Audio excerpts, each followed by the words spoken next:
In the never-ending saga that is my hair, I have a tri-colored part now. As much as I know you guys love the Versus episodes, enough! I need a break from the hostility, I need to do something wholesome. And when Bon Appetit just uploaded Claire's Gourmet Tater Tots, I saw the perfect opportunity to do so. I'm gonna follow her recipe step by step to make some of these homemade from scratch, and then using those, I'm going to make Rie's fancy Tater Tot Shepherds Pie. Maybe this will birth a new series idea where recipes team up rather than butt heads against each other. Regardless, I am very hungry today, so let's get right into this one. I really have no idea how long this video is going to end up being. It's pretty much 2 videos compiled into one, but the first part is going to be Claire's Tater Tots, and for those I grabbed some russet potatoes and kosher salt, some potato starch and fresh garlic, and some fresh rosemary. Also, non-ingredients that you still need for this recipe is white vinegar to keep the potatoes white and some oil to fry in. Now, with how few ingredients are involved in this, I assumed it'd be pretty quick and straightforward, but the construction of this is actually really fascinating because the end potato mixture is prepared in 2 completely different methods.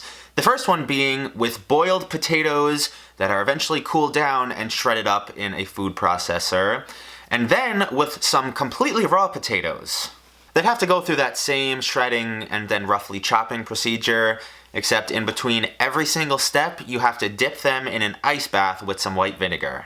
And that step is actually insanely important because you're not just keeping your potatoes bright white, you're also ridding the excess starch that you're going to separate out of the water later and then add back in to your final mixture. If this seems like kind of a lot to follow along with, Claire's original recipe is down in the description, but I got you. I'll guide you through it all. Maybe the strangest part of this whole video is that those raw potatoes have to get poached in some 200-degree oil. For how long? I have no idea. I just took my best guess, strained them out of the oil, and then our end product is going to end up being half of that poached potatoes, half of our boiled, along with some salt, and then that extra potato starch that ended up sitting on the bottom of our ice water. You just have to dump that water off and then mix it back in. And with that, we reach our first roadblock of the day. Claire uses an apple core to form her tater tots, and I don't have one like that. None of the stores I went to did, and the kitchen supply stores like Bed Bath & Beyond and others aren't open right now. I do have an idea that might be better than an apple core. I feel weird saying that, but just bear with me. I have this plastic syringe that's made of like really thick, hard plastic, and I tried to shave the end off where the needle would normally go in, because the inside of this looks like the perfect diameter. So if I'm able to pack in a little bit of my mixture and then squeeze it out with the syringe, I'll be able to get some pretty uniform tater tots. Did I have to destroy a kitchen utensil to do this? Technically, yes. But now I'll forever have a tater tot forming syringe. Our little potato cylinders get a nice dusting in the potato starch and then eventually dunked down into 350-degree oil for a couple minutes until they get nice and crispy. If this was all I was doing for this video, it would probably be the most simple and satisfying Gourmet Makes review ever. As you know, that is not the case, but I do want to give these a try.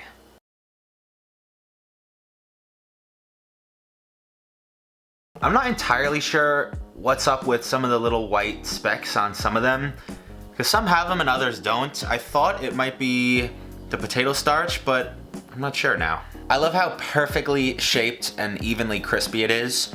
I had a feeling that syringe was gonna work. I didn't think it would work this well.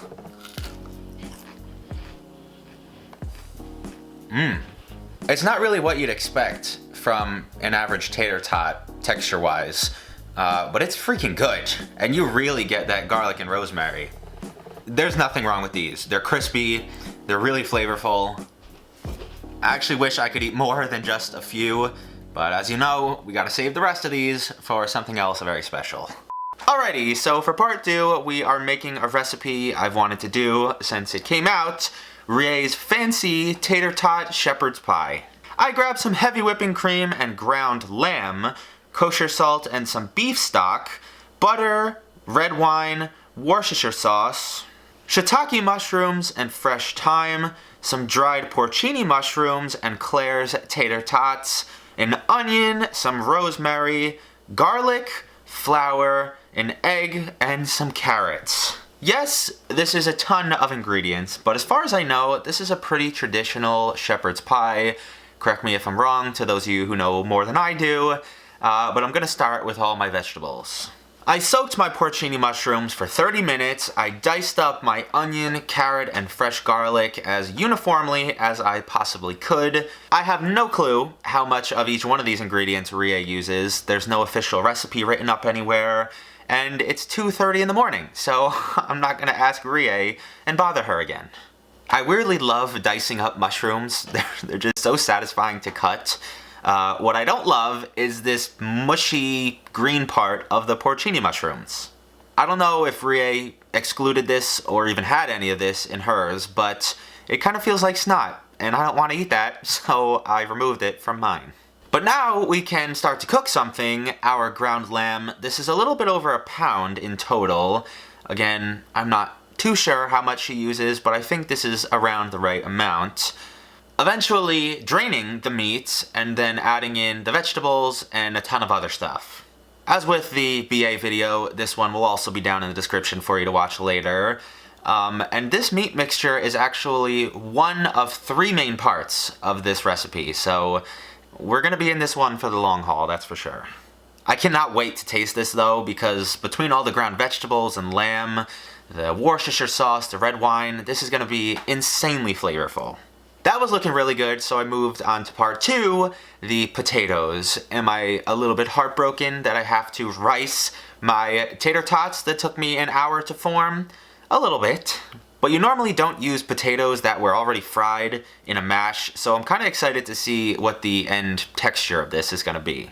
About 45 minutes later, I added all my binding and flavoring agents to my potatoes, the flour, the heavy cream, eggs, and butter. And make sure all that is thoroughly incorporated before transferring it to a piping bag with a star tip. We can now merge our first 2 parts together in my 3-inch ring molds.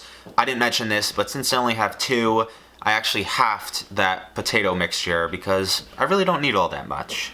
As you can imagine, the potatoes didn't really pipe that well because they still have those crispy fried bits in there.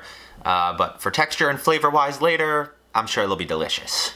You have to bake those in a 375-degree oven for about 18 to 20 minutes, and in the meantime, we can work on the third and final component, our gravy.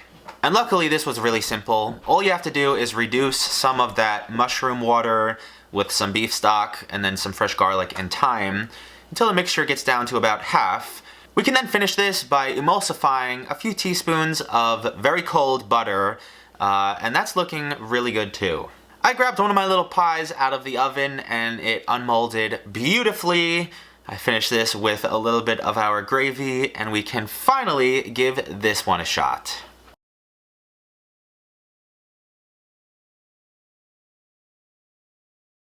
The smells coming off of this are just indescribable. I'm getting that like super deep, rich, complex beef broth and thyme and garlic. I also think this is fancier than like any meal I've ever ordered in my entire life.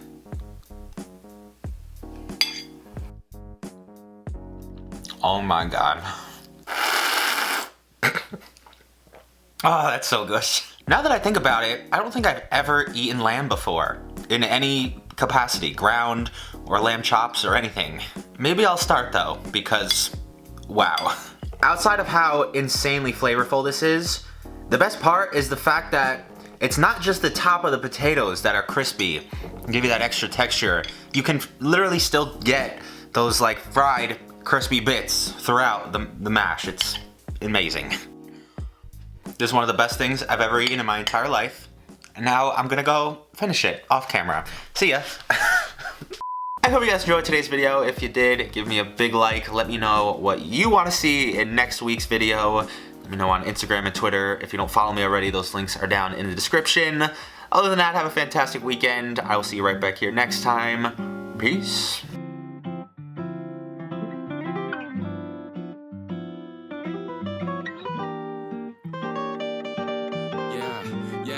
Hey, the M, M without the AD. Flipping burgers and my money super lazy.